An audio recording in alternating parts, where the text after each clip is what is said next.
Təşəkkür eləyirəm. Yəni, şübhəsiz ki, gedişatlar onu göstərir ki, istənilən ssenarilərin reallaşması ilə üz-üzə qala bilərik və o cümlədən də Amerika Birləşmiş Ştatlarının daha aktiv şəkildə proseslərə birbaşa müdaxiləsi kimi və endirdiyi zərbələr də əslində, raket zərbələr də əslində onu göstərir ki, Amerika faktiki olaraq həm də proseslərdə bu və ya başqa dərəcədə bir iştirakçı tərəf rolunu almaqda və üstlənməkdədir. Bu səbəbdən də yəni bəli bu ssenari ola bilər, bu ssenarini istisna etmək olmaz, amma burada belə bir məqam da var ki, sonrakı mərhələdə bu ssenarilərin inkişaf etməsi üçün həm də quru müdaxiləsinə ehtiyac ola bilər olsun. Yəni daha doğrusu onlar belə deyək də bu ssenarinin üzərində dura bilərlər. Bu isə artıq sözün həqiqi mənasında çox ciddi, iri miqyaslı bir müharibənin başlanmasını ifadə eləyə bilər.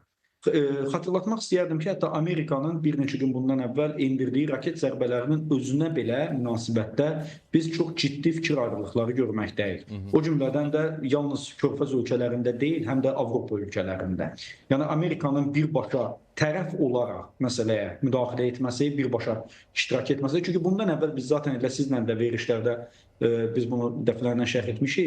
Zaten dolayı bir dəstək Amerikanın İsrailə tüm bu proseslərdə, son bu 9 gündə, 10 gündə baş verən proseslərdə Amerikanın dolayı ilə dəstəyi mövcud olub. Çünki İsrail bu miqyasda, bu şəkildə bir müdaxiləni ABŞ-ın lojistik, hərbi və ya diplomatik dəstəyi olmadan həyata keçirilməsi çox çətin olardı.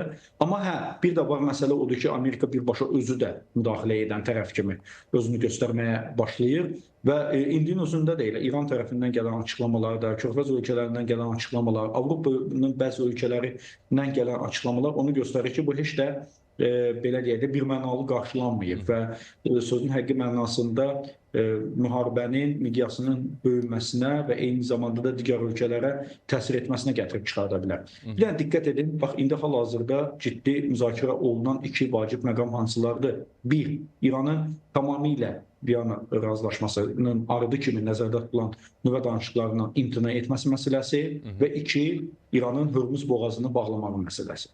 Hər ikisi kifayət qədər ciddi təsir və əhəmiyyətə malik olan addımlar ola bilər.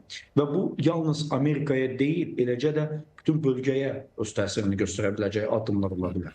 Yəni bu onu göstərir ki, artıq bu və ya başqa dərəcədə tərəflərin istər hərbi müdaxilə açısı baxımından, istər diplomatik əlaqələrin sürdürülməsi açısı baxımından daha praqmatik bir yanaşma sərgiləməsinin vaxtı gəlib çatır.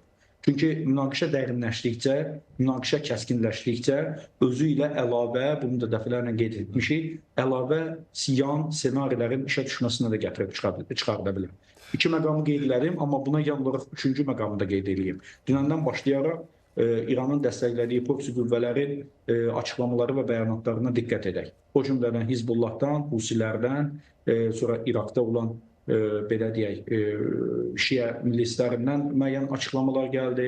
Dünən Pakistanda çox böyük izdihamlı mitinq olub. Yəni, bütün bunlar hamısı onu göstərir ki, bölgə artıq qaynamağa başlayıb. Və bölgənin qaynamağı əlbəttə ki, öz mənfi təsirini göstərəcək bütün ölkələrə, bu və ya başqa dərəcədə.